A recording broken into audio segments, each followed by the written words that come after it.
Kalki IoT started as a IT-based company in Nepal, and we have focused mainly on IoT solutions. Kalki IoT सुरु हुनुभन्दा अगाडि चाहिँ where it began was from Masur. Masur is IoT-based home harvest system, जसमा चाहिँ हामीले mushrooms अनि microgreens, herbsहरू चाहिँ easily householdमै फलाउन मिल्छ. So हामीले मसुरमा काम गर्दाखेरि चाहिँ there were certain requirements and there were certain challenges that we faced. One of the problem was we need to deploy हाम्रो home harvest system घर घरमा र त्यसलाई चाहिँ हामीले रिमोटली मोनिटर गर्नुपर्ने अनि त्यसपछि सुपरभिजन पनि गर्नुपर्ने अनि त्यहाँबाट डेटाहरू कलेक्ट गर्नुपर्ने. So we have a problem with scaling of the IoT devices. So I'm sorry. So these are the problems. We needed the home harvest system to be scalable to more than 10,000 households at least. अनि त्यसपछि त्यहाँबाट collect गरेको डेटाहरू चाहिँ हामीले for future analysis purpose चाहिँ use गर्न मिल्नुपर्ने. So is Kalki IoT has major stake in Masur. So we developed a solution. We developed the Kajin stack. Kajin stack is our in-house IoT stack. जसले चाहिँ as डिभाइसेसहरूबाट चाहिँ क्लाउडसँग connect गर्छ र क्लाउडबाट चाहिँ as डिभाइसेससम्म डाउनलिङ्कहरू provide गर्न सक्छ.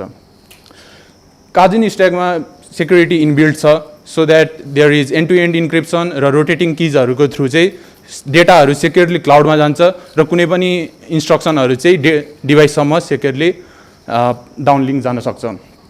हाम्रो स्ट्याक चाहिँ it's based on Kubernetes. So हामीले चाहिँ we support different cloud providers, for example AWS, GCP and so on. तर कल्की आइओटीले गर्ने चाहिँ यति मात्रै होइन.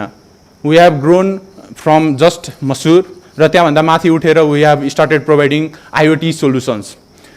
हामीले चाहिँ तपाईँहरूको रिक्वायरमेन्ट अनुसारले what are your IoT requirements, on the basis of that we provide IoT solutions जसमा चाहिँ रिमोटली मोनिटर गर्न मिल्ने अनि त्यसपछि डिभाइसहरूलाई अटोमेट गर्न मिल्ने र every control is through web interface.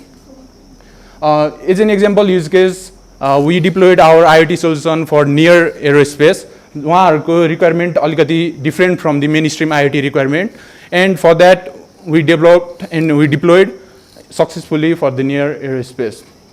हाम्रो सोल्युसनमा चाहिँ एउटा highly reliable data acquisition system थियो जसले गर्दाखेरि चाहिँ हाम्रो क्लाउडसम्मै डेटा आउने र उहाँहरूलाई चाहिँ एउटा ड्यासबोर्डमा चाहिँ सबै प्यारामिटरहरू भिजुअलाइज गर्न मिल्ने सजिलै थियो. हामीले अहिले करेन्टली काम गरिरहेको फ्युचर टेक जसले गर्दाखेरि चाहिँ हामीलाई बिगर मार्केटमा रिच गर्नको लागि चाहिँ we are currently working on asset tracking. अनि अर्को भनेको हाम्रो मोनिटरिङ सफ्टवेयर बट्स जसले गर्दाखेरि चाहिँ हाम्रो फ्रीली डिफाइन्ड रुल्सबाट चाहिँ वाट काइन्ड अफ प्रब्लमहरू आइरहेछ भनेर हामीले थाहा पाउन सक्छौँ. अनि अर्को भनेको AI powered anomaly detection, unsupervised anomaly detection engine.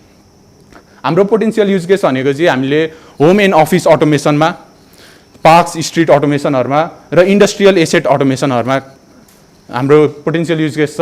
त्यस्तै भिजुअलाइजेसन र एनालाइसिसहरू हेर्दाखेरि चाहिँ अर्ली वार्निङ सिस्टमहरू बनाउनको लागि कतै डिजास्टरहरू आउँदैछ भने अगाडि नै थाहा पाउन वा एटलिस्ट डिजास्टर आउँदाखेरि चाहिँ कस्तो खालको डेटाहरू त आइरहेको थियो भनेर कलेक्ट गर्नको लागि we can use our system. अनि रिमोटली मोनिटर गर्नको लागि we can use okay, traffic monitoring र fleet monitoringहरूमा we can use. Currently we are looking to increase our IoT solution sales, and we are also looking for potential investors with great network. About our team consists of product owners and engineers working for IoT solutions. हाम्रो IoT team चाहिँ it's led by me. I've worked in building robots and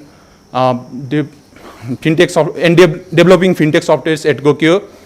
हाम्रो IoT hardware team is led by Prashant Bhatta. We have similar experience in hardware sectors, and this is all of our team.